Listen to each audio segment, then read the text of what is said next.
The Frozen North, episode 19, our top 5 funniest games. Woo!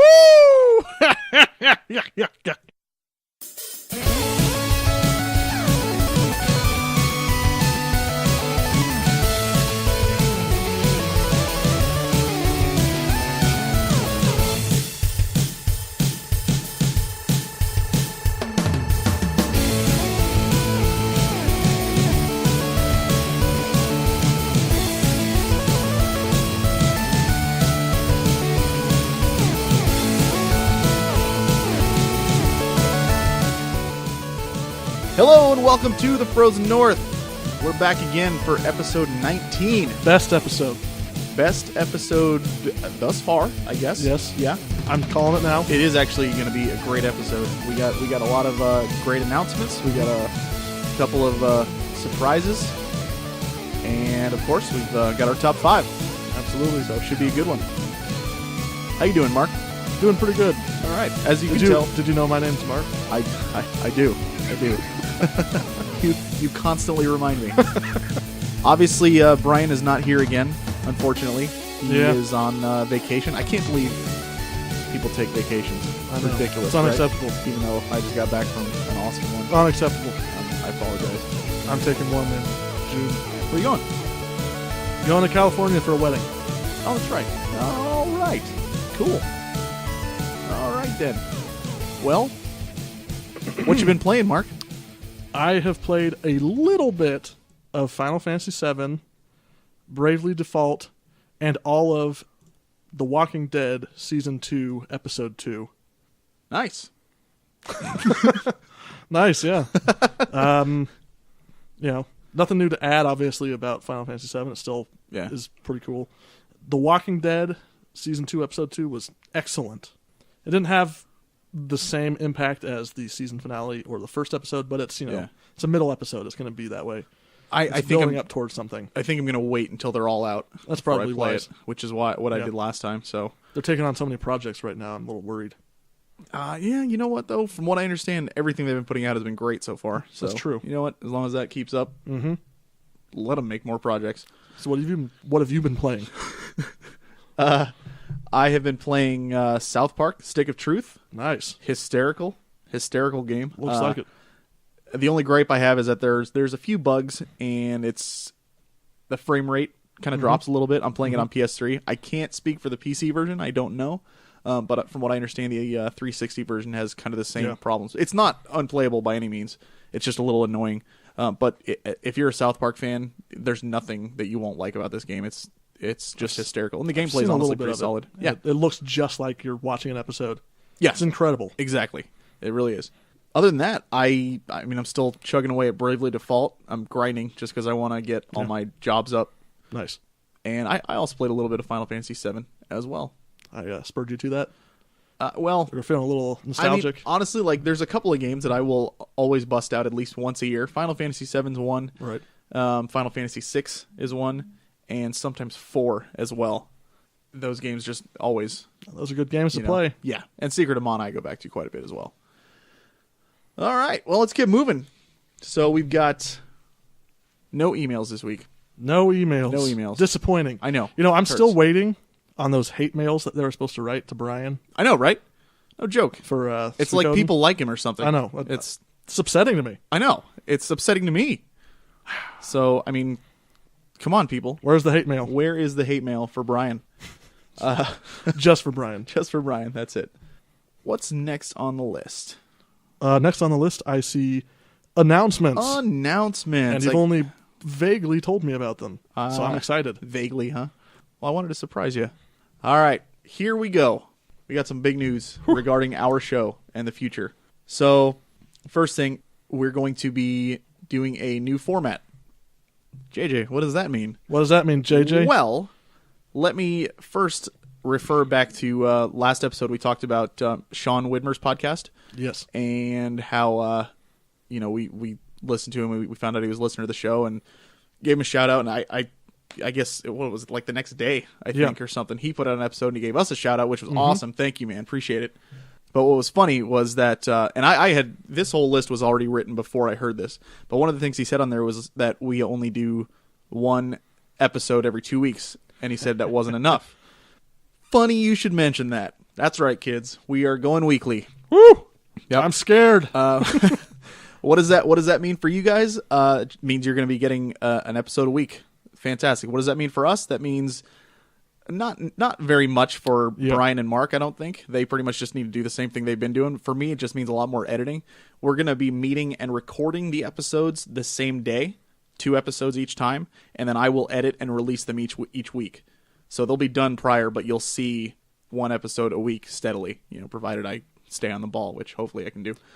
The thing is, obviously we wouldn't be able to do news for 2 episodes back to back because it'd be the same thing. Same thing with what you've been playing and that kind of stuff. Or reviews even. Correct. Can't beat a game a week. Well, JJ might be able to. Well, it depends on the game. But anyways, so each episode is actually going to be different. We're going to be doing a lot of mixing it up. It's not going to be the same like we've been doing where it's okay, we hop on, emails, spotlight, top 5, review, done. We're going to have an episode, the first of the 2 weeks, we'll have what have you been playing? It'll have news, and it'll have our top 5 list. The second episode, which will be a week later from that, we'll have emails, a review or reviews, and the bi-weekly question. In addition to that, those are the only constants that are going to be on the episode. In addition to those, we're also going to have our other segments like Spotlight. We got one that I just came up with called the Effin' Rant. Nice. We got a whole bunch of other ideas that are in the works that aren't set in stone yet, but those are going to be a little more randomized. You won't actually see the same ones, over and over and over again. So, every episode will be different. Yeah, every episode will be different, which I think is what we need. We're always trying to grow and change, and we're still extremely young, but I think this is a good step to, making us better for ourselves and for you guys as listeners. In addition to that, I also, putting it out there, if anybody listening has any suggestions for segments, something they think would be kind of cool for us to do, or they want to hear us talk about, whatever. Yes, Isaac, we know you want us to hear about talk about Xenoblade. Maybe if you'd write some hate mail to Brian. Yeah, no joke. I'd take him more serious. That's true. You heard it here first. Write hate mail to Brian. We'll talk about Xenoblade. Yep. No, I anything at all, even if it's just if it is something like that, just talk about this game. I want to hear from you guys. Please let us know anything you can think of, because we're always looking to improve. We love hearing from you guys. Absolutely. Another thing, this is kind of a small little announcement. I know it's extremely short notice, but next week, if anybody is going to be in the Kansas City area, which is where we're all from, there is a convention called NakaCon, which is it's mostly an anime convention, but they do have a lot of JRPG and video game type stuff that goes on there as well. I'm going to be there next week. If anybody is on the very small off chance, in town and going to be in that area, I'd love to meet some people. So I'll be there. I don't think Mark's going to go. Nah. You can tell how much thought he's put into it. But I know Brian expressed some interest a while ago. I'm not sure if he's going to be there or not, though. But I will definitely be there. I've already, my ticket's already been paid for and stuff. So I would love to hear from anybody that's in the area, and that is going to be around there at that time. And if you're curious about it, it's NakaCon, NAKAKON. I believe there's a dash in there. There is not I don't think. Is there not? It's either a dash or a space. Oh, well, there you have it. Is it that important? If you go to Google and you type in Naka, it's the first thing that pops up. All right. For you, because that's tailored searching. You're tailored searching. Come on, learn your Google stuff. Your Google is stuffed. All right. So, it's really awkward. We are, Mark and I have also been talking about possibly getting a website for the show. Yeah. We understand that not a lot of people, I know we plug our Facebook page all the time, and we try to get, that and Twitter, we try to get people involved on both of those, but we also understand that not everybody is big into Facebook, right, Twitter, or social media in general. Brian. So I think, Brian, yeah. So I think having a website is probably going to be the next logical step for us, and I'm excited for it. We're really in the early stages of planning. We're kind of just tossing out ideas at this point, but we definitely would like to have one of those eventually. Yeah. So just stay tuned, and we'll give you more info in the future on that. Another thing, we are looking for an artist. If you yourself are an artist, or you know one who can draw, I'm looking for somebody who can do kind of cartoony style drawings.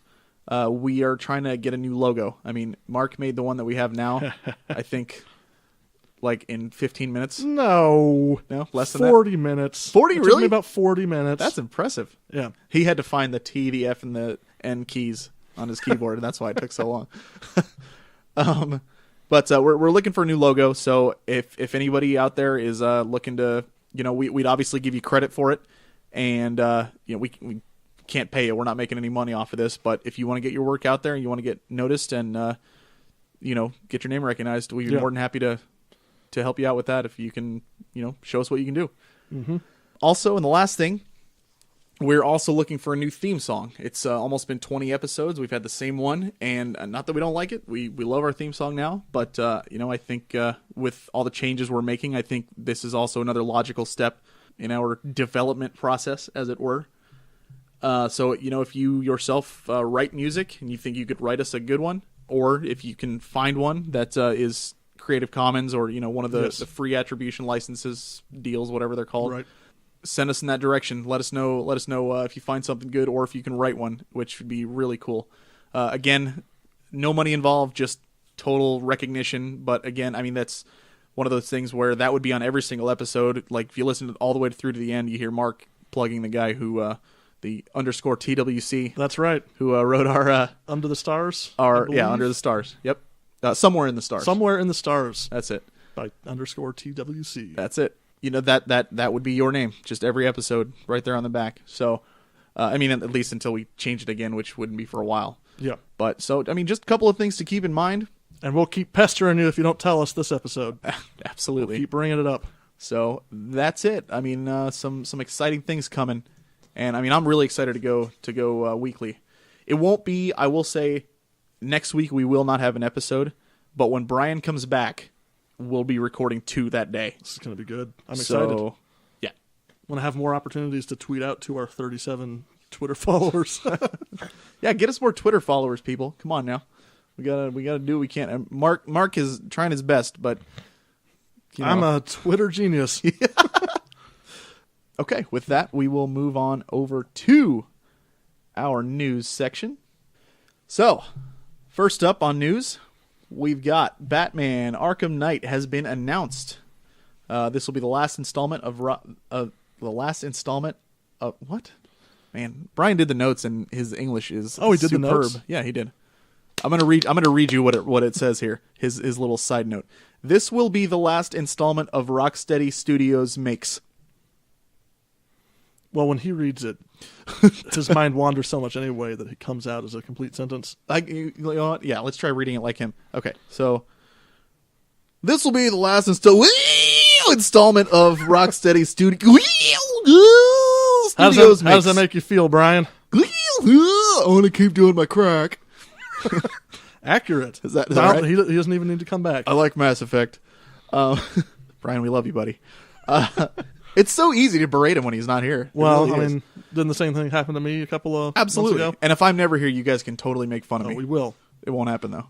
So, because if I'm not here, there's no show. If you're not here, you can tweet. You can Skype in, as we've proven. That's true. Yes, absolutely. Spoilers.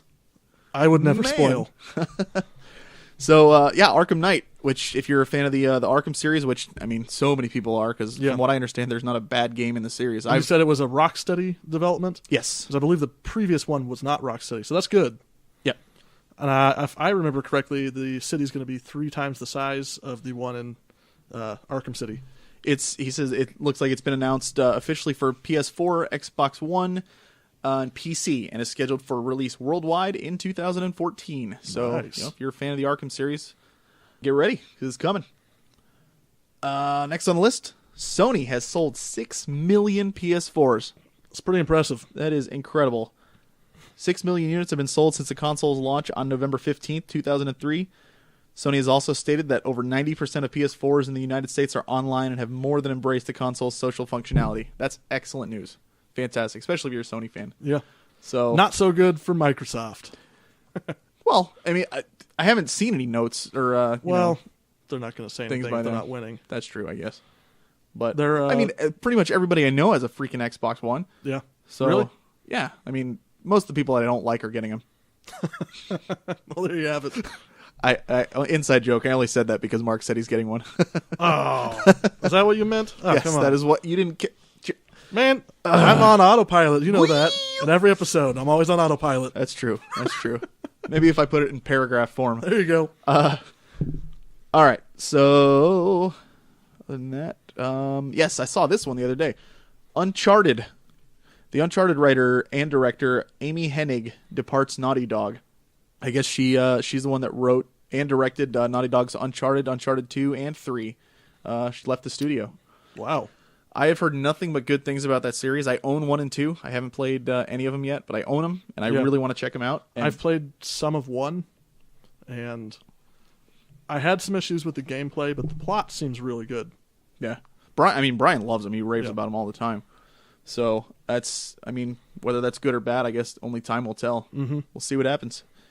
Another game that we've talked about before, Dust, an Elysian Tale, surpasses 1 million units sold. That is pretty impressive. It's a small developer, small game, indie game, 1 million units. The last time I heard, I mean, obviously Minecraft is another one that comes to mind that a long time ago hit that mark, but and it's way beyond that now. Of course, yeah. I mean, game like it's always this, good to hear. Yeah, game like this, you don't see that often hit that mark. I should skip the next one. Why is that? See what it says? I'm just kidding. I wouldn't do that to Brian. The Mass Effect trilogy could get remastered on PS4 and the Xbox One. Brian is excited. I think that's about all we have to say. I'm a little confused. What do you mean? Because I thought the games looked great as they are. I agree. But this isn't like remastering Kingdom Hearts 1. No. Yeah. Oh, we're going to remaster Halo 4 to make it look better? Yeah, right? Yeah, I don't know. I don't know. It'll sell. That's all that matters. It's weird to me too, and I honestly probably won't get it, but Brian's going to be all over it. Of course. So, if you're a Mass Effect fan, that's something to look forward to. Hopefully, if they do it. It doesn't look like it's 100% confirmed, but those are the rumors. And last thing, Oculus Rift, apparently they were playing Metroid Prime on it, which is kind of cool. If you go to Kotaku, there's a video there that is up on the site. I would be so excited if I knew when the Oculus Rift was going to come out. That would be awesome. Yeah, that'd be very cool. You've played it, though, haven't you? I've played with one, yeah. You've done the whatchamacallit? I had about 10 to 15 minutes with Half-Life 2 with the Oculus Rift. It was really impressive. It was one of the developer models, so it's low res. There's obviously issues with that. But really stupid, simple things are incredible with full 3D. Like looking at a shelf and seeing a bottle on it and seeing that you feel like you could touch the bottle. Seriously? Yeah. I really want to try it. It sounds awesome. Something you just got to try. It's not really possible to explain it. I can imagine. Yeah, definitely. All right then. That is pretty much it for news. We have a lot to cover today, so we kind of try to keep it short and sweet. So thanks, Brian, wherever you may be. And that's it. Yes, Brian. Next on the list. If you remember back in that episode, I believe 16, was it? Yes, I think that's correct. We reviewed and talked about Suikoden 1. Amazing game, great game. Even converted Brian, the JRPG, a little bit, not so lover, into a liker of the series. Mm-hmm. We also mentioned in our spotlight of that segment the Suikoden Revival Movement. That's right. Which they are, just a not a small group of people. They started out as one, but now they've grown to immense proportions, and they're just continually growing. Mm-hmm. And they're basically trying to do a number of things, trying to get the recognition for the series out, trying to get releases on PlayStation Network, and eventually, the main goal is to hopefully see the continuation of the main series. That would be incredible. So Mark and I actually were able to get in contact with the admins from the group, and we were able to have a nice little interview with one of them. So we're going to go ahead and pop that on right now. All right, we're here with Ryan from the Suikoden Revival Movement. Ryan, good to have you on the show, man. Hey, it's great to be here. Thanks for having me, guys. Absolutely. We're just going to run a couple of questions by you. Fire back at us with everything you got. We want as much info as we can get out of your little program. It's, well, I guess not little anymore, huh? It's pretty incredible. It's blown up. Right. Mark, we're going to go ahead and switch off between Mark and I asking questions. He's going to start, and then we'll go from there. All right. So for gamers who may not have experience with Suikoden, can you describe what makes these games special among RPGs?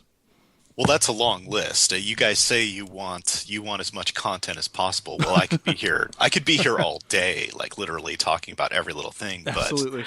But I think for Suikoden, what to me really makes it special is the story in general, but also just how well crafted the universe of Suikoden is, and how well thought out it is on a conceptual level, right? Like, let's break this down and take a look at how it differs from kind of more modern and Western RPGs. Mm-hmm. For example, take Skyrim.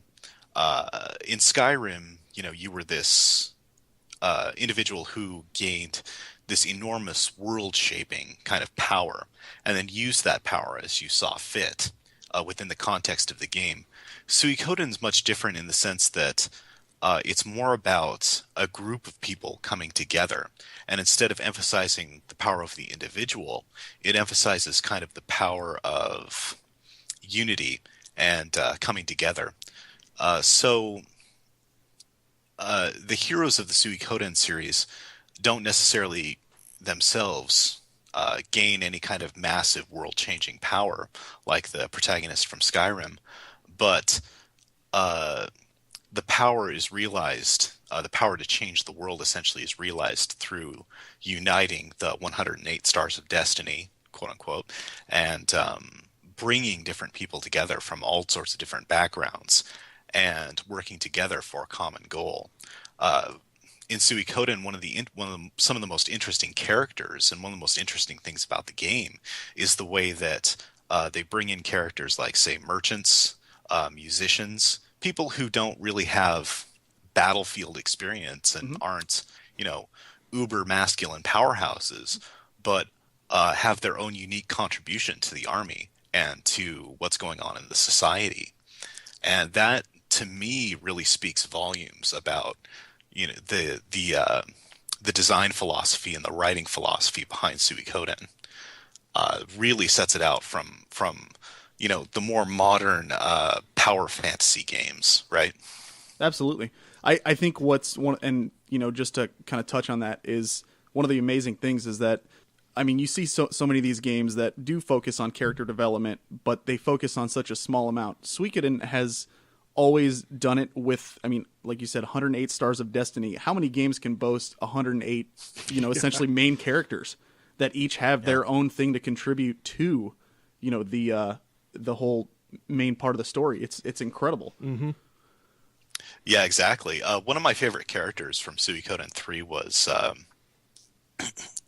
Mel, the puppeteer, right? She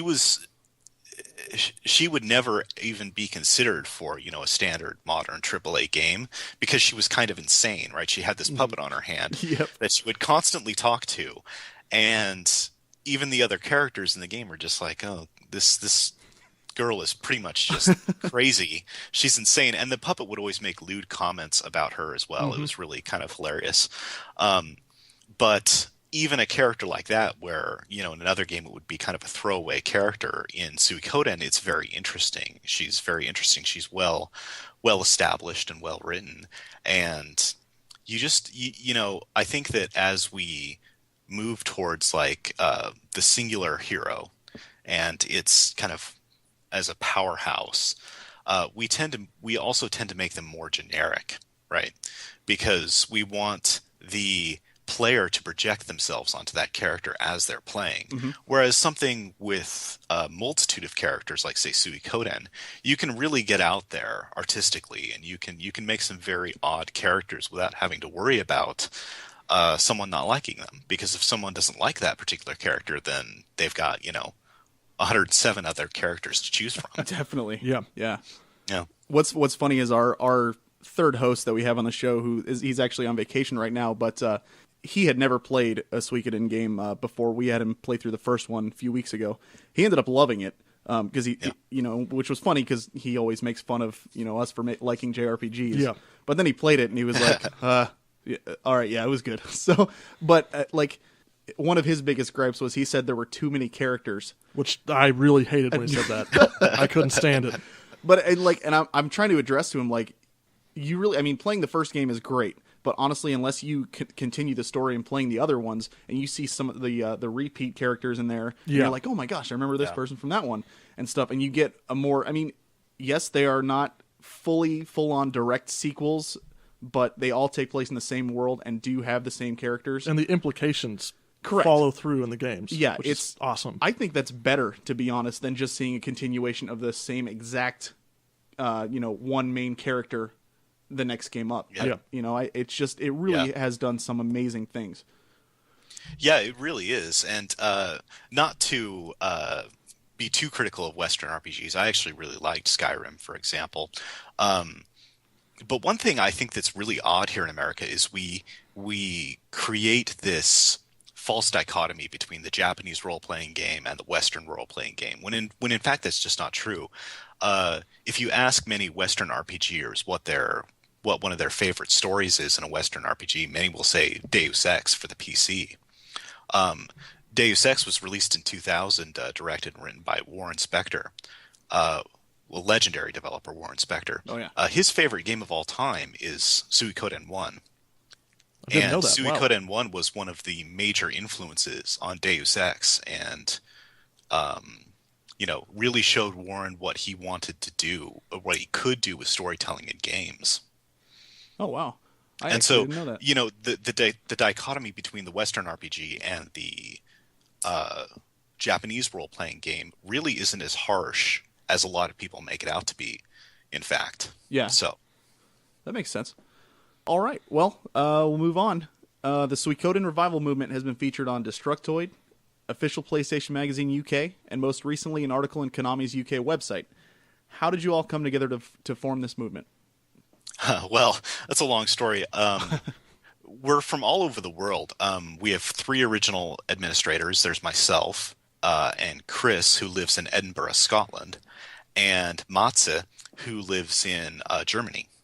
So we're truly a worldwide movement. Yeah. I met Chris years and years ago, and we've been friends for a long time, and we had been working behind the scenes to talk to Konami, talk to former Konami employees and people who've worked on Suikoden projects before, and kind of get their ideas for how we can move forward with the series. But this was all behind the scenes.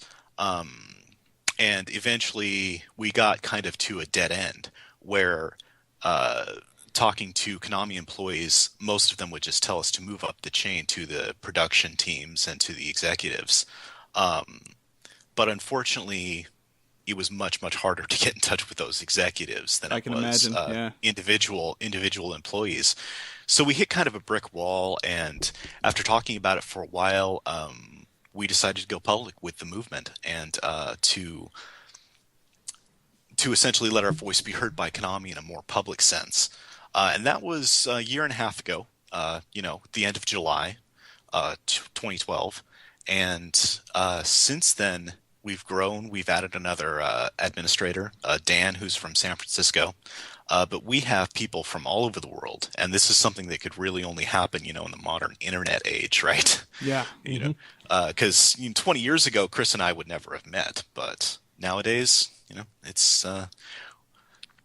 it's interesting to see. And I've met some people who, through the SRM, I've met some people who've actually taught themselves English in order to play the Suikoden games. Oh wow! Right, like that's how big of fans they are. That's commitment. They had a base working knowledge of English and then brushed up on it in order to play the Suikoden games. It's really interesting. Very cool. Yeah. All right, question 3 here. How would you describe your opinion of the state of modern JRPGs? Terrible. Just as blankly and as bluntly as possible, Short and sweet. I will say terrible. Not that I hate JRPGs. I love them to death. But I mean, have you guys played Lightning Returns yet? I haven't. I have it ordered. It should be here in the next. Well, actually, it should be coming in as soon as 10 and 10.2 HD are released because I got them all together. I'm sorry. I really. No, I kid, of course. But look, JRPGs, much like the modern shooter, right? Which started off kind of great with things like Doom and Half-Life. Oh yeah, and they've really lost their way in this current generation. And there are a lot of factors that caused this. I mean, for example, in 2008 when the stock market crashed, most people don't know this, but it actually hurt Japan rather much more than it hurt the U.S. in terms of their economy, as well as the 2011 tsunami and quake, which was a tremendous catastrophe in Japan. So there are all sorts of outside influences that are influencing the JRPG market right now, from economics and natural disasters to just the rising cost of video game development and production as we move into 720 progressive and 1080 progressive resolutions, right? That's just that much more expensive to do. Yeah. But internally, in terms of what's going on with the artistic side of the JRPG, they tend to rather oddly be enslaved to their own tropes and cliches, or B, they tend to defy them and I don't know, go off the deep end, I suppose is one way to say it, with Final Fantasy 13. Now, I didn't really like Final Fantasy 13. A lot of people I know really did like it. It was really controversial and... Oh, yeah. Understatement. yeah, controversial game to say the least. But they've gotten away from the complex characters and storytelling and imaginative storytelling that I feel really made RPGs great, like... obviously Suikoden, but also games like Earthbound, Final Fantasy VI, Definitely. And they've gotten more into the singular hero who really looks cool when they're standing on a gothic rooftop in a lightning storm. Right. Yep. They've become enamored with their own visual styles as opposed to the more internal artistic styles and things like just good writing, good characters, imaginative worlds, et cetera, et cetera. I agree 150%. I mean, it just seems like when Final Fantasy 13 came out, I love the Final Fantasy series. I grew up with, 4 and 6 and the old ones. Yeah, so do I. But 13 came out and literally I played it all the way through, gave it a chance. But then when people asked me what I liked about it, I was like, well, the graphics look nice. And honestly, that was the main thing I could think of, rather than because it did not feel like the older games at all. It didn't take me back to, how I felt back then when I played, the first time I played 6. Oh my gosh, I was blown away. And I mean, that's a Super Nintendo game that doesn't look anywhere near what there is now. And I don't know, it's disappointing, to be honest. Yeah. Oh yeah, very disappointing, and I know that there are a lot of people that share our opinion on that too. Sure, and there's people who like it too, and I'm not knocking that at all. But I think for most of us that especially came from the age when all these things were brand new and stuff, I don't know, it feels like the experience keeps getting more and more cheapened, I guess is the best way to say it. Just because they take out what we loved so much about it to try and do new things, but like you said, it doesn't always work. Yeah, and it's interesting too that this coincides kind of with the increase in 3D graphics processing, and that we would have a marked decline in storytelling, almost inversely proportionate to how photorealistic our graphics have become, and I can't think that that's a coincidence, unfortunately. Right? Yeah. It's not the only factor at play here, but I can't think that it's a coincidence, and it's really tremendously unfortunate. Let me tell you a little personal story about Final Fantasy 13. I bought the game, and I was in college at the time. I bought the game, and unfortunately, my dad suffered a mild heart attack right when the game was coming out. You don't need to worry; he's fine right now. But when I was playing Final Fantasy 13, mostly what I was doing is I was either studying for college or I was visiting my dad, who had to have bypass surgery. Yeah. And really, I was tremendously stressed out, as you can imagine, during this time in my life. And really, when I was playing Final Fantasy 13, I really just used it as an escape from, the stress of everyday life, obviously. And in that sense, in order for me to think that Final Fantasy 13 was a good game, all it had to do was just fulfill its role of stress relief for me at the time. But even then, I was playing through the game, and it still didn't work as a method of stress relief or escape from all the bad things that were going on in my life at the time. And that really speaks to how disappointing that game was in terms of its storytelling. I remember there's one scene in Final Fantasy 13 where the main character, Lightning, actually gives a combat knife to another character named Hope, knowing that this character named Hope is going to try to use it to kill her sister's fiance. Yep. Right? And it doesn't make any sense in terms of character, in terms of plot, in terms of just basic logic or prudence. It doesn't make any sense at all, and it's just in there to make Lightning seem like a cool person rather than developing her as an actual character. Absolutely. All right, well, moving back on to Suikoden here. Do you have any insight or guesses into Konami's reluctance to bring Suikoden 1 to PSN in Europe or Suikoden 2 anywhere? Well, that's a good question. It's difficult to really say at this point because, and I'll need to say right off the bat that I don't have any inside information with, Konami employees or anything like that on this subject. But Konami is a very, I don't want to say troubled company, but it's a very fractured company right now. For the most part, the AAA aspects of Konami are focusing solely on Metal Gear and on Castlevania right now, which is understandable. I mean, they make the most money. But ever since, I believe it was 2004, when Konami moved from its more centralized location in Japan to more of a holding company, right, where each individual aspect of the company has large amounts of autonomy, things have been a little bit more they've really lacked a vision moving forward from, say, 2004 or so. Yeah. And so what happens essentially with things like, the PSN, the PlayStation Network, and other digital download services, even like Steam, is they kind of get pushed aside because they don't have an overarching plan to address things like this, especially for their older games. What Konami feels is their less important titles, like Suikoden. So there's that, and then also it's not necessarily that they're reluctant. It's just the fact that they lack a real plan to release a lot of their older games on these digital distribution networks. And this goes for Nintendo as well. I mean, Nintendo has a few on their virtual console. They have games like, say, Castlevania 4, but games from the N64 era and later, they don't really have much in terms of Konami games.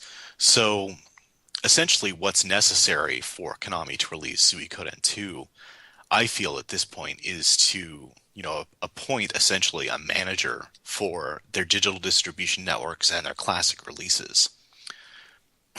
And that will help get, obviously, Suikoden 2, but also Suikoden 1 in the European PAL region released on PSN, as well as other titles. I mean, for example, I would love to see Rocket Knight re-released digitally as well. I love Rocket Knight, yeah. Unfortunately, Teenage Mutant Ninja Turtles we might not see because Ubisoft now has they essentially bought out the Teenage Mutant Ninja Turtles contract from Konami. So yeah, more or less, we're probably not going to see Teenage Mutant Ninja Turtles anytime soon. But other games like Rocket Knight, Castlevania, stuff like that, and Suikoden as well. Another thing, as to why Konami wouldn't release is having trouble releasing Suikoden 2 on the PSN is the future of the PSN itself. For the PS4, Sony has made it quite clear that it's mostly going to be streaming capable. And as such, the future of the PSN is kind of in flux, right? They don't want to pay a bunch of money and get Suikoden 2 released only to have the PSN shut down, say, 2 or 3 years later. Mm-hmm. That makes sense, yeah. Right. So there's that as well. And Sony has had some language where they've said that they're going to try to release their entirety of the PS1 library via streaming over their Gikkai service. But we don't know if that's actually going to happen yet. That might just be corporate propaganda to help sell the PS4. Or it might be something that they intend to do fully, but just doesn't work out in the end. So, everything's really in flux right now with the switch in generations. Though one of the things we're going to take up here on the SRM real soon is getting Suikoden 2 and Suikoden 1 released on Steam and Good Old Games, and various other platforms like that as well. Oh yeah! Wow. Yeah. I hate to bring this up, but do you think the shoddy English translation for Suikoden 2 is any sort of roadblock? That might be true. Actually, for one thing, I actually love the misquotes and mistranslations in the original Suikoden 1 and 2. Mm-hmm. I think they're hilarious. All of this killing in front of a children, it's just there's just nothing. There's just nothing like that. It's the old Spoony Bard thing from Final Fantasy II. I love it, for example, but it is somewhat embarrassing, let's be honest. So that might be a problem. Mm-hmm. If that is a problem, we're probably going to find out sooner or later, and I and the SRM can offer our services in that regard. Honestly, officially with Konami. So yeah, and honestly, I mean, it is kind of a gripe, but it's a small gripe. And anybody who's played the game is like, it's there, whatever. Yeah, we do have writers. I, for example, have my degree in literature and creative writing, and I'm actually a published author as well. And I would be more than willing to lend my services to Konami. Awesome. And the SRM to help with that if that's really a problem. There is one issue though, in that the PSN for PSN releases currently, the game must be completely unaltered from its original PlayStation 1 release, which is kind of odd. Mm-hmm. Yeah, I didn't know that. I can understand them wanting to prevent revisionist history and all that stuff. Right. But things like translations, things like missing trademarks and registered symbols, you can go back and change those if you want to. It's fine. The two most recent entries, Suikoden Tier Chris and Genso Suikoden Sumerger. Hold on. JJ forced me to take this question. There you go. All right. That is my shame to bear.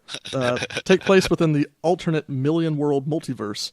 It's safe to say most fans would prefer a return to the original continuity. How does the Suikoden Revival Movement feel about these games? Well, most fans certainly would. I remember when the latest, the PSP Suikoden is usually what we call it because it was on the PSP. When that was released, there was a huge backlash because it was set in the multiverse and not in the more traditional, what we call the Murayama universe, the original creator of the series, Yoshitaka Murayama. Mm-hmm.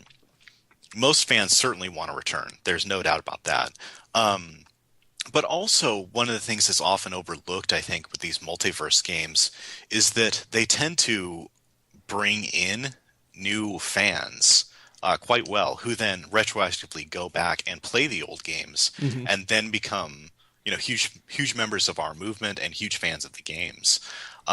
For example, I know a lot of people whose first game was the DS game, was, Terror Christ, the DS game. And they really liked it, and then they went back and played the older games, and they were just blown away as to how good they were. So overall, as the SRM itself, we can't really have an official... It's difficult for us to have an official perspective on this, other than just to say we would most certainly prefer to have a move back to the Murayama universe, even if Yoshitaka Murayama is no longer involved. But at the same time, we don't want to insult or ostracize anyone who really loves these games, Sure. And that's perfectly fine. Definitely. All right, we got a tough one for you here. Okay. Which is your favorite Suikoden game and why? If I had children, you would probably ask me which one was my favorite. No, I would probably say Suikoden 2, just overall, because that came right at the right time as well.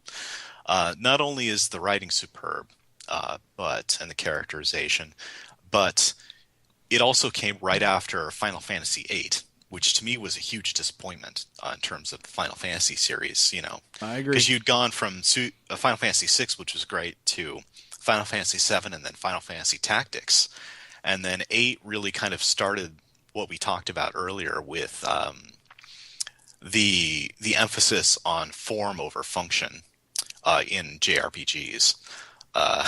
Yeah. And then Suikoden 2 was released, and it's exactly the opposite. It emphasizes its brilliant artistry over any kind of, base graphics or quote-unquote cool storytelling. And that really makes it very special for me. One of the interesting things, knowing what I know and being maybe a little bit older than most video game players nowadays, is that once you meet someone who is truly cool or who is truly badass, they don't really have to act like they are really cool or really badass. Because they're free of that, because they just truly are intrinsically. And I think Suikoden is like that, whereas a whole bunch of other games are trying to act like they are cool or like they are badass, quote unquote. Absolutely. But in reality, Suikoden just is amazing. And it doesn't hurt it to have an incredible villain like Luca Blight in there too. Oh yeah. No, not at all. Yeah, definitely, probably my favorite villain of all time. I mean, he's, going back to what we were talking about what makes Suikoden different is Luca Blight is a great example of what makes Suikoden different, because he is a brilliant and powerful villain, but he's also a product of, more or less quote unquote realistic psychological forces. I mean, he was traumatized at a very young age when he was kidnapped by bandits, and his father essentially abandoned him and his mother for dead. And eventually they escaped and came back to the kingdom where he became prince. And ever since that time, his motivations throughout Suikoden 2 are really just vengeance against the nation that the bandits were from, and also his father, the king, who had abandoned him and was weak and cowardly, right? And that's why he wants to unite the two nations, the two major nations in Suikoden 2, and remake them in his image. Yeah, one of our shticks that we do on the show is we try to do top 5 lists every episode, and one of our earliest episodes was we talked about doing our top 5 villains, and Mark and I looked at each other right at the beginning. We were like, Luca Blight, hands down. There's just nobody is. He made you want to just get to him and beat him down just because of the things he did. It was unbelievable. But the fact that he's got that incredible backstory behind him, and you get to see that, like you just explained, the whole the psychological reasons for the things that he did. Yeah. It humanizes him, but at the same time, it's like, dude. Well, it makes him real. Yeah, but he's still, you got to put him down. Yeah. Simple as that. Yeah, exactly. I love it. I mean, in literature, we refer to this kind of as the post-Freudian antagonist, is what it is, essentially, that, instead of bad people just being bad because they're bad and having that kind of circular logic, what you do is you create I hate to use the term again, but more or less realistic backstory for them and psychology for them. And, you show how true evil, quote unquote, is actually created in society, rather than just, blankly saying that it needs to be wiped out. Definitely. It's very interesting. And that's something that we're still, unfortunately, embracing in many modern games. I recently built a computer, and I got Battlefield 4 for free when I bought my motherboard. And, well, it wasn't completely terrible, but unfortunately, in terms of the storytelling, the bad guy is very much the bad guy because he's bad and evil, right? Yeah. There's literally nothing interesting there about him at all in that story. Whereas, in Suikoden, it's tremendously interesting. Absolutely. The Suikoden Revival Movement has ballooned from 1,000 followers last January to well over 20,000 followers at present. What's up next for the movement? That's a tough question. We're working on a number of things. Some things we're ready to make public, and some things that we're not ready to make public right now. We are looking for some more administrators to help us out with, the day-to-day operations of the Suikoden Revival Movement, and keeping our followers on Facebook engaged and things like that. Right now, we are still continuing with trying to contact Yoshitaka Murayama, the original creator of the series, as well as Konami executives and things like that, and trying to do things like interviews and get some feedback from them about what we can do to move the series forward, right, in terms of both getting Suikoden 2 onto the PSN and potentially new games in the series as well. So we're continuing to do that. We're also trying to get in touch with people in the industry outside of Konami, various writers and critics and things like that, to help us understand, exactly what's going on with the industry, and also come up with a workable financial scheme for any potential new Suikoden games that would effectively budget the game so that it could be made, and have various goals in terms of sales and in terms of fan reaction as well. So we're working on those things. We're also working on we're also working on Suikoden Day as well. Because I don't know if you guys know what Suikoden Day is, but it's a Facebook. It's a Facebook event, essentially, where people from all over the world can, kind of just come in and share their love of Suikoden. One of the founders of Suikoden Day is also one of the founders of the SRM, Chris from Edinburgh, Scotland.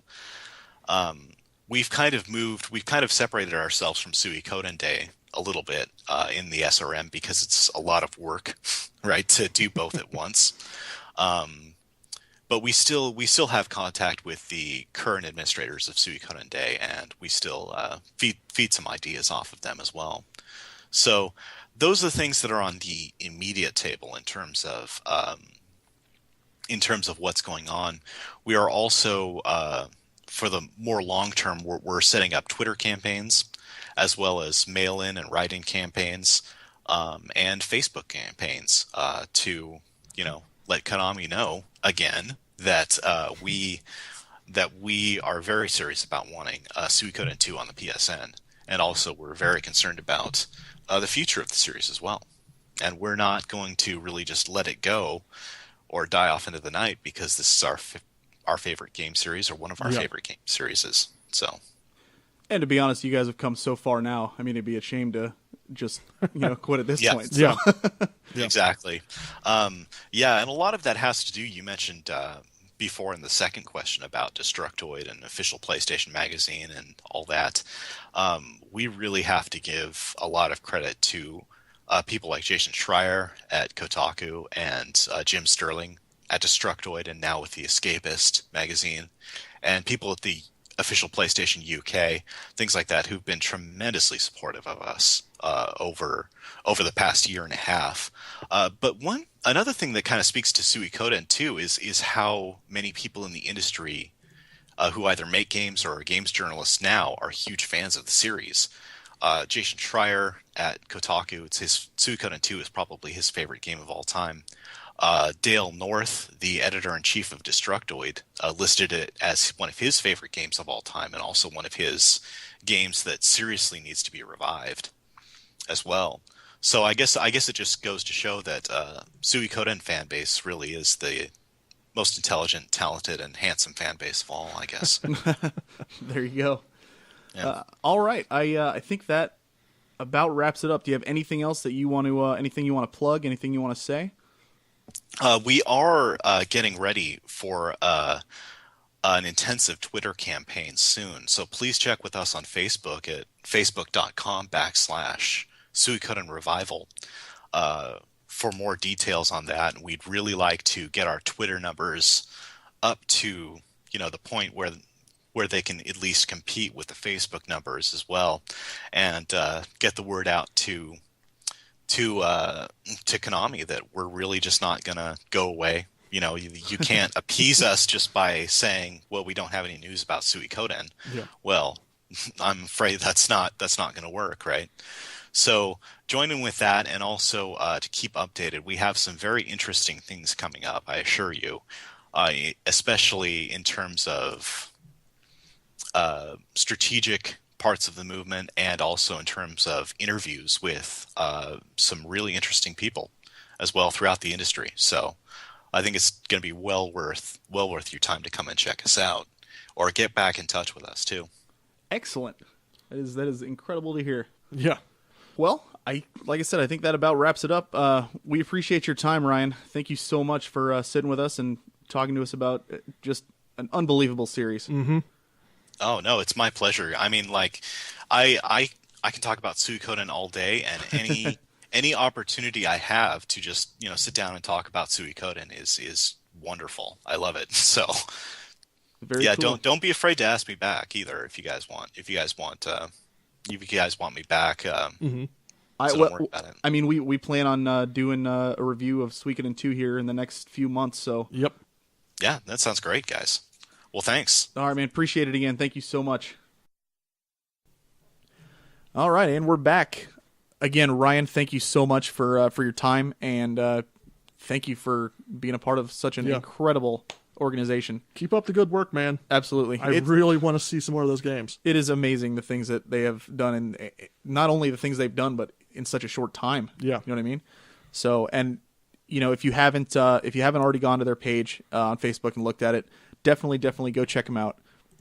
That's facebook.com/Suikoden Revival. Give them a like, hop in on the conversations, because there's always talk going on over there, and it's just even if you're not a fan of the series and you're curious, you go there and you see how passionate these people are. Yeah. Or, I mean, you play one of them. Like we've said before, it's on PSN. You play one of them and you will be converted. Guarantee Absolutely. it. It is an incredible experience. You know what? Check out their Twitter as well. He mentioned he's trying to get more people on there. Yes, so. absolutely. Check out their Twitter as well. You can find them on our Twitter page, or they're at Suikoden Revival. So check them out on Twitter as well. Absolutely. All right. JJ, let me ask you a question. What's that, Mark? When was the last time you played an RPG where you are the chosen hero, foretold by prophecy to venture on a quest to kill dragons, challenge gods, and ultimately save the world from utter destruction? I'm guessing it was probably the last one you played. That's a quote that I modified slightly from the Kickstarter page of Celestian Tales Old North. Was that the last game you played? Actually, no. Oh, stop ruining my segment here. Because ruining the segment. Last game I played was South Park Stick of Truth. You really can't compare You were saving South Park, I bet. I'm sorry. Okay, so this is... If your little quote in there says anything about Nazi zombies, then yeah, there's some comparison. But sure. Yeah. This is an incredible looking game that they've described it as a game of gray morals, questionable judgment, and ideas like blind faith.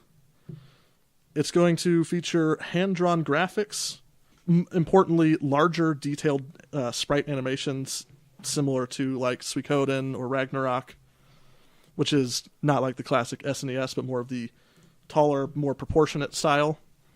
The plot of the game is very intriguing. rather than, like they suggested in the opening, rather than it being about a hero rising up and saving the entire world from destruction, it's a game that takes place after marauders entered from the northern sea, and people rose up to defeat them. Unfortunately, in the process, most of the able-bodied men left the villages, and the villages fell upon famine. So now we've got the 6 main characters with all their various loyalties being torn by different groups of influence. Mm-hmm. It's culminating into it's a story of betrayal and politics, the kind of thing you would expect to see in Game of Thrones, for example. Mm-hmm. It's going to be released in 3 episodes and take place over 3 decades. And that's something that really I keyed in on. The idea that you're going to be saddled with difficult choices. And not only are they going to be difficult choices, but you're going to have to see how they play out over the course of 30 years. Yeah. Incredible stuff. This is the kind of stuff that you only see from a game like The Witcher 2, where an entire chapter of the game is different based on what you've decided to do. And you know what? It's looking really hopeful. They had a Kickstarter last July that fell a little flat. They didn't manage to make it that time, but they came back with a much better product with incredible looking art. Yes. And if you look down there, they show what their art used to look like versus what it looks like now. That's what I was going to say, is the art looks incredible. Yeah. It's all hand-drawn. I think they said they use water painting for the backgrounds, and you can really tell it doesn't look... It's not tile-based like a lot of games are. Let's see here. The goal that they're asking for is 30,000 New Zealand dollars. Currently, they are just short of 24,000 with 24 days to go.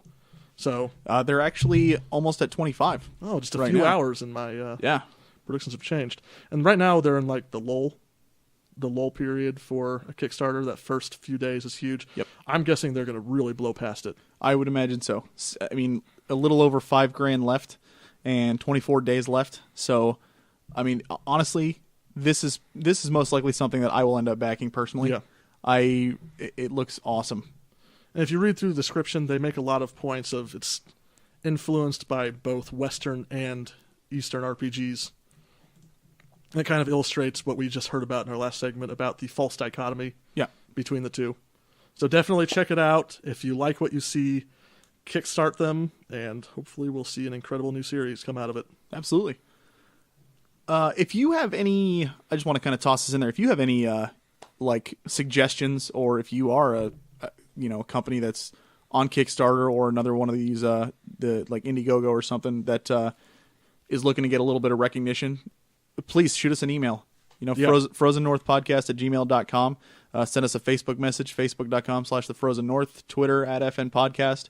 Mm-hmm. There's so many projects out there right now that don't get the recognition they deserve, and they do, fall flat or fail because, nobody really knows anything about them. And if you've got the info, you've got the presentation for it, we would love to help you get your name out there. Absolutely. So we're always I mean, I'm always scouring that website looking for cool projects. Yeah. If you've got something that we haven't talked about, shoot us an email and we will definitely take a look. Please, by all means. And the cool thing is, we always try to get in touch with people that are doing this stuff, and maybe hear from them as well, because honestly, like every interview that Mark's done, these people are super nice, super friendly, and are always willing to tell as much as they can about their game. So I mean, it's just cool.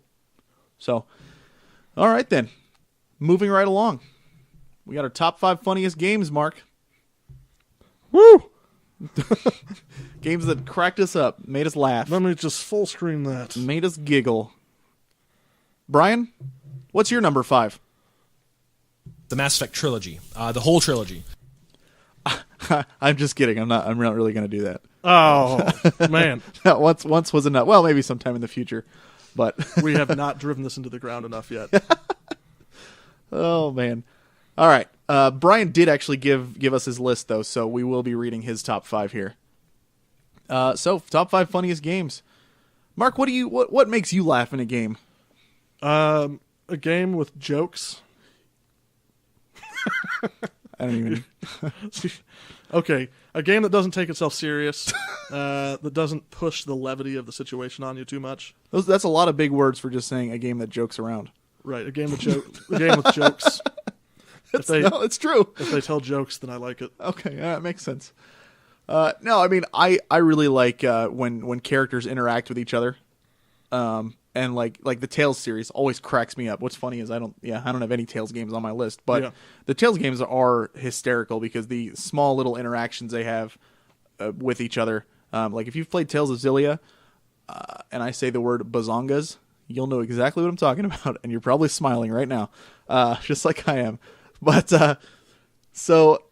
I mean, I really like just when people give each other crap, kind of like how we are on the show. You know, that's what makes me laugh is just good chemistry. Exactly. So, not that we have that. I hate you guys, but all right. Why don't we get started? I'll start. What the heck? Since my number 5 is something that I can't believe I put on my list, but it did make me laugh. My number 5 is The Stanley Parable. Hey! I came around. This game I did not like, as you can tell from our review. I was not a big fan of it. However, the narration, the writing, and the presentation, the narrator, the guy who did the voice was incredible. Absolutely hysterical. Just so condescending and sarcastic, and just, I mean, for one, you should have heard Brian when we were playing. That's true. I was trying to play To the Moon the same time he was playing Stanley Parable. DRS there for the third time. So you and I had these depressing games that we're trying to get into, and then Brian's dying of laughter right next to us. Like my game says, like, oh yeah, well he's on his deathbed, and we don't know how much longer he has to live, and then you just hear, yes, just like that. So I mean, play Stanley Parable for the humor alone. Yeah, you know. Again, I've said this. Don't a million take times advice over. from Brian before you play it, though. Oh, please don't. I've said it a million times. Don't play it for the rich gameplay experience. I've said it a million times. Don't take advice from Brian. No, that goes without saying. Are you kidding? All right, so that's my number 5, Stanley Parable. Mark, what's your number 5? My number 5 is Borderlands 2.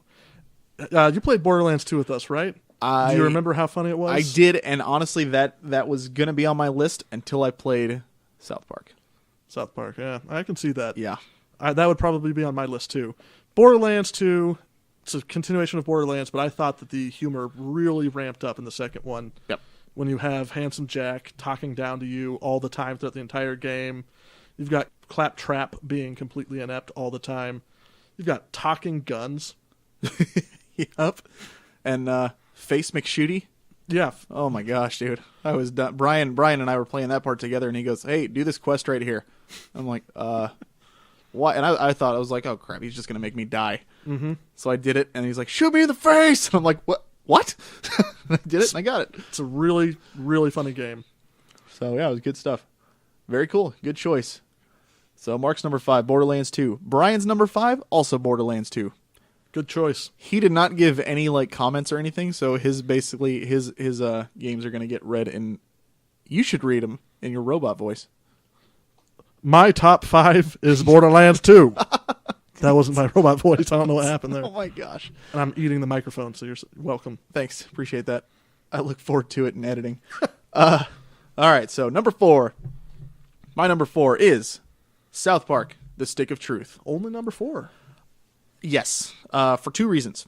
One, I haven't finished it, and I like to finish a game before I really consider it. But I mean, the fact that it's on my list is testament to how funny it is. And 2, honestly, it's not only funny, but I would say a good chunk of it is funny only if you've seen the show and you're a fan of the show. Right. If you're not a fan of the show, or you've never even seen it, you're probably gonna be like, what? What is that a reference to? There's a lot of stuff in there that just references the show. And I mean, if you are a fan of the show, you'll love it, and it's hysterical. And I love the show. So, I mean, I was just rolling. I was laughing so hard with some of the stuff that goes on there. Like Al Gore. Oh my gosh, dude. Is he in there? Absolutely hysterical. Awesome. Yeah. I just got done fighting Man Bear Pig today. Yeah. It's just an extremely funny game. But I mean, me saying Man Bear Pig, you wouldn't understand unless you had seen the show. True. So I mean, that's how that's how most of the game is. Just a lot of references to the show itself, which is fine. Like I said, if you're a fan. So that's my number 4, South Park: The Stick of Truth. Brian's number 4 is the Sam and Max series.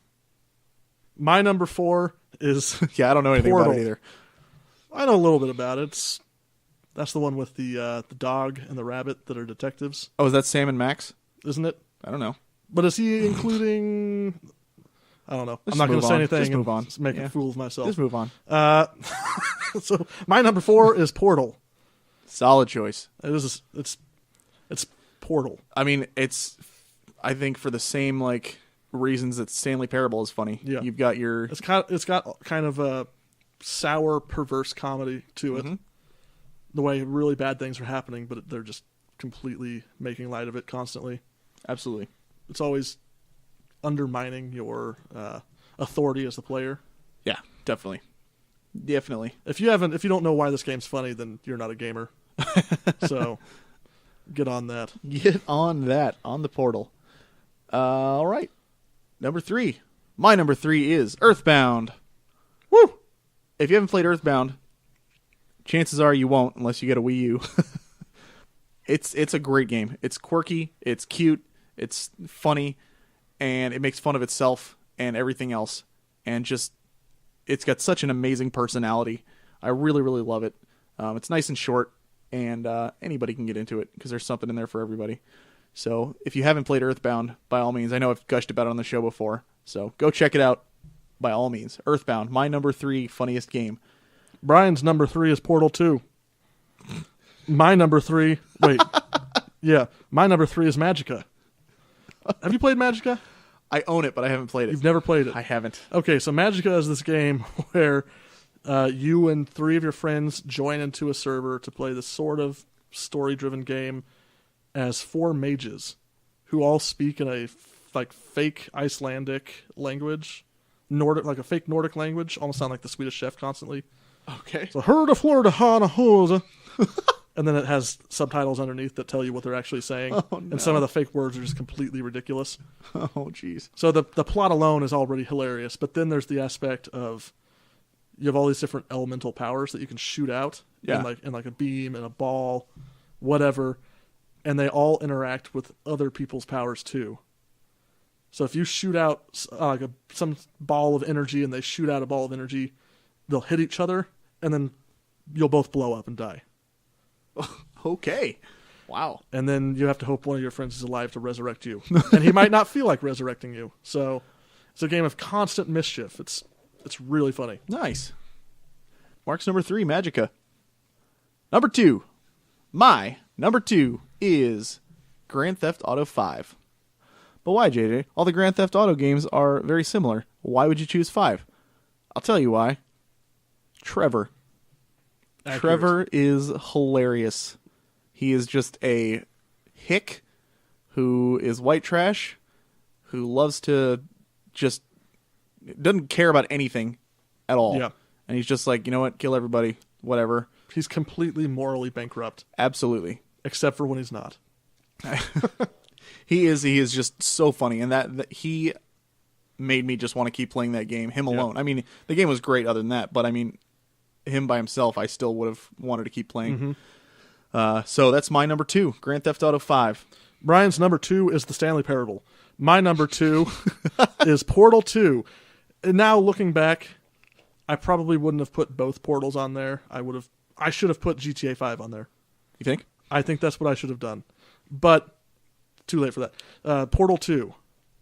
Take everything that was funny about the first Portal, just completely twist it around. You have these expectations of what you think is going to happen, and then this character Wheatley comes along. We'll lump it in because mine is actually my number 1 is Portal 2 as well. Oh. So Then I'll leave it at that until we get to your number 1. Well, we're at my number 1. Okay. I figured we could talk about Go it together. Go on then. Portal 2 is just, I mean, it's just a fantastic game. Wheatley is hysterical once he comes into the picture. And then, I mean, you've still got the same, the sarcastic computer from the first game. And I mean, shoot, even the everybody knows the ending song to Portal 1. Yeah. You know. But what really made it shine for me and just the hilariousness, other than the writing from Wheatley and stuff, was, have you played a multiplayer? I haven't. I think I mentioned this. I played it with your brother. Yeah. We played it through, and we did it in like 2 days. The interaction between the two robots is hysterical. Just the things that they do to each other, and it is just hilarious, the stuff that happens. I'll have to play it. Yeah, definitely. You'll need to find somebody. Hey, Mark, want to play Portal 2 Hey, sometime? oh, whoa. Hey, Yes. you're a gamer. I'm a gamer. But yes, absolutely. That's my number one and Mark's number two. Portal 2. Brian's number one is Maniac Mansion 2, Day of the Tentacle. My number one is The Stanley Parable. What do you know? Hey. Oh, I should just chip you right now, but I don't have a bag of chips. Not really, because that was on my list, too. That was on my list. Come on. But it's not the funniest game ever. It is maybe the funniest game ever. Depends on how you feel next week. Absolutely. Or did you go look this list up online, too? I did not. Uh-huh. And it was not on the top of the list that I looked up. Yeah. Oh, man. So why is it your number one? Narrator. There's really not much else to say. You already said pretty much everything there is to say. Yep. Hilarious narrator that you can either defy or follow along with great sardonic British humor. Yes, absolutely. I love that, like, I know I make fun of the accents in Xenoblade all the time because they sound like they're soccer fans. Yeah. But the British accent from this one, he just sounds so intelligent and so sarcastic. I love it. And so fed up. I absolutely love it. It's fantastic. So, I think that's it. That's our top 5. Top 5 funniest games. We just skyrocketed through that, huh? Yes. I guess it's with just the two of us, so. Yeah, Brian's not here to rant for an hour. All right, moving along. We got our bi-weekly question. Bi-weekly question. So, this week okay, you know what? This is here's my beef for the week, even though I don't really do that often. Send all your hate mail to JJ. No, we're still waiting on Brian's hate mail. Don't send me mine. We do these bi-weekly questions, and like, I know I talked to you about this before, but like the ones we've had before were like, you know, I thought at least somewhat thought-provoking. Yes. Like, this is like this. What do you feel about this aspect of it? And how does this change your mind about blah, blah, blah? And like, you know, we get a couple of people that answer, like one or two. Yeah. And now we put on what's the longest you've ever gamed in one sitting? Yes. And people freaking flood. You know what? The dang JJ, thing. you know what I've learned since I've started working on this podcast with you? I haven't learned anything about video games. What I've learned is that we live in the age of Twitter. And if you ask a question that they couldn't answer in 160 characters or less, they're not going to give a crap about it. But there's some people like okay, so Dave on our Facebook page. Dave. Yeah. How's it going, Dave? When he puts in responses, like he responds quite a bit. He's got some pretty awesome responses. That's true. Like he's put some paragraphs in there and it's sweet when he posts. But then you got people like Brian who don't like to post anything. All right. Let me amend my statement. People like to either have questions where they can just fire off a quick answer, or they want a divisive topic where we're going to get people's feelings hurt, and they're going to want to come back and argue over and over and just drive it into the ground. So we need to be more divisive or more simple. All right. One of the two. All right. We'll figure it out. Anyways, we did get a bunch of responses on this one. So we got, wow. Jeez. Brian says that back in the day in a tiny apartment I used to live in, my friends and brother and I tried a 72-hour-long marathon of WoW when Burning Crusade came out. I think I made it about 40 hours before physically being unable to function. 40 hours of gaming. Who's that? Brian. Our Brian? Yeah. Yeah. I mean, go get him, Tiger. That's impressive. I'm surprised he hasn't done longer. What do you mean, our Brian? You liked it. Oh, man. Really? Come on. You liked what are you it. How did you out? You gonna call me out on the air? Come on. Where else am I going to call you on? It's not as funny if I don't. I figure he would have played more than that because he's got his downstairs game and he just rips out his console when he's done with his downstairs game. Does that count as double time? If you are playing on your handheld and your console at the same time, I think that does count as double time. Oh, man. So he go, Brian. There you go, Brian. Jeez. Yeah. Zach says 12 hours of WoW. Jeez, that's still a long time. Another Zach says 5 days nonstop. Whoa. How do you do that? Ugh. No sleeping? I don't know. Isaac, our buddy Isaac, says not any particular time period, but once I did put 30 hours on Xenoblade in 10 days. 30 hours in 10 days. Ugh. That's a part-time job right there. That's true. Seth says 24-hour lock-in LAN party. 24 hours. Whew. And Dave says 14 hours. I remember when I used to play Counter-Strike competitively, I went to a tournament, like LAN party thing in Austin, Texas, and it was 3 days long. I was a normal person. I would play for, not normal, but I would play for 8 to 10 hours, and then I'd go to sleep. And I would take eating breaks in between. The guy who sat next to me, though, I don't know his name, but his screen name was Citizen. Anyways, Citizen Kane. Not that that's relevant or important, but he never left that game room for the entire 3 days. He was in the same clothes the third day as he was the first day. That's commitment, never man. moved from his spot, and I was just That's how you do it. dang. I want to be just like him. Zach on here says 5 days nonstop. That's crazy. That is crazy. Still, that's a lot. Yeah. I would have to at least shower. Yeah. What about you? What's the longest you've ever? My longest would have been some LAN party with you and my brother. Remember when we played Final Fantasy IX? We tried to marathon through it. How long did we do that? Well, I smoked you guys. Well, yeah, you did. Yeah, that was probably. It really wasn't that long. It was probably about 7-8 hours. Okay, that's not a good example then. I know there's times when John's had us come over at 8 a.m. and we stay till 10 p.m. Well, yeah, like when we did Left 4 Dead. Yeah.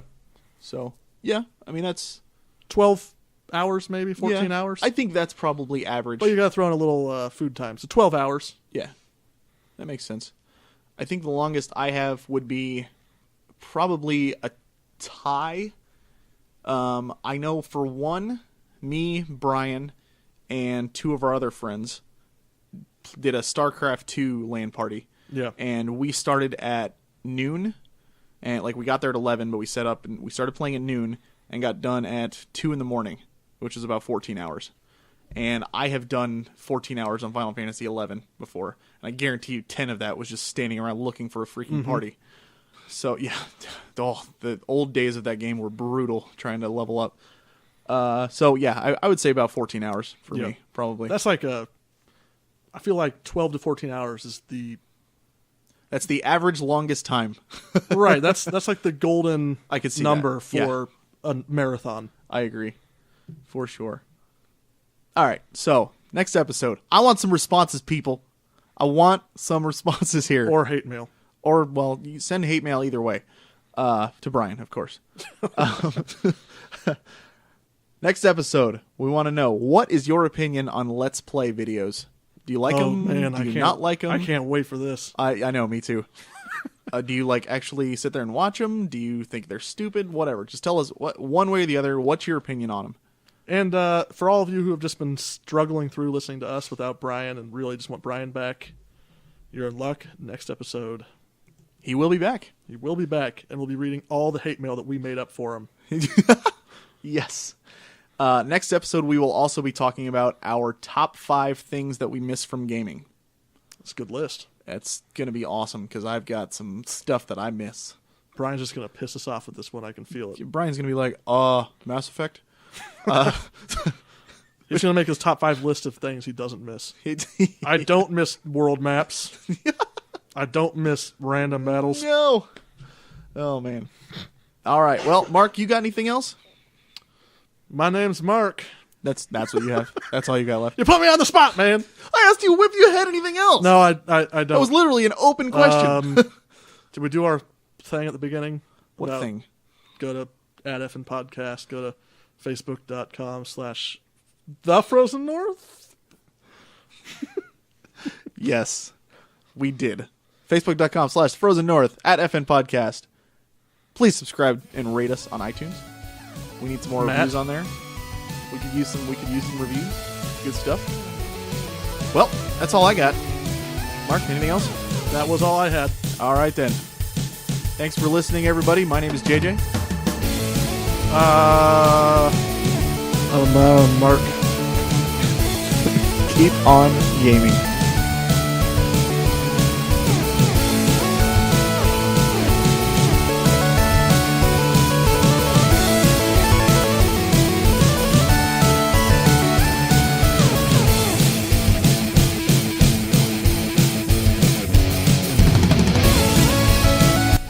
This song was made available via the Creative Commons Attribution License.